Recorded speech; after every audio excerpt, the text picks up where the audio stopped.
நம்ம எப்படி பீகார்காரங்கள பார்க்குறோமோ, அப்படிதாங்க உலக நாடுகள் வந்து நம்மள பார்த்துட்டு இருக்காங்க.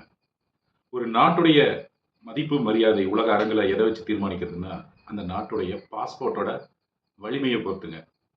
இந்திய பாஸ்போர்ட்ட வச்சுட்டு நம்ம எந்த ஒரு வளர்ந்த நாடுகளுக்கோ, ஈவன் மிட் ரேஞ்சில இருக்கிற கண்ட்ரீஸ்க்கே கூட நம்ம போ முடியாதுங்க. லெட்ஸ் சே நீங்க ஒரு யூரோப் போகணும். ஒரு நாள் போகணும்னா கூட, நீங்க வந்து விசா எடுத்து தான் போணும். இது எத குறிக்குது அப்படின்னா, உங்களை விசா இல்லாம உள்ள விட்டா, உங்க நாடே வந்து மொத்தமா வந்து எங்க நாட்ல வந்து குடியேறிருவாங்க. அதனால உனக்கு போதிய வருமானம் இருக்கா? சொத்து இருக்கா? இதெல்லாம் நான் ஆராய்ந்து பார்த்துட்டு தான் என் நாட்டுக்குள்ள வர்றக்கு உனக்கு அனுமதி கொடுப்பேன். அப்படின்னு சொல்றதுதாங்க விசா. அமெரிக்கன் வந்து அடுத்த வேள சாப்பாட்டுக்கே வழி இல்லாம கூட இருக்கலாம். ஆனா அவன் கையில பாஸ்போர்ட் இருந்ததுன்னா, he can go to any country.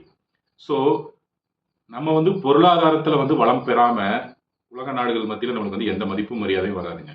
பல 1000 கோடி செலவு பண்ணி கோயில் கட்டுறது, பல 100 கோடி செலவு பண்ணி சிலைய வைக்கிறது, இந்த மாரி பழம்பெருமை பேசி, பேசி, பேசி, பேசி ஒரு பிரயோஜனம் கிடையாதுங்க. அது வந்து மக்களுடைய வாழ்வாதாரத்த உயர்த்த போறது கிடையாது. ஒண்ணும் கிடையாது. செல்வந்தன், பொருள் உள்ளவன் பேச்சு தான் சபை ஏறும். அதே மாரி தாங்க ஒரு நாடு வந்து வளமான நாடா இருந்தா தான் உலக அரங்குல அதுக்கு வந்து மதிப்பு, மரியாதை. அது சொல்ற பேச்ச வந்து 4 பேர் கேட்பாங்க. So this is the reality.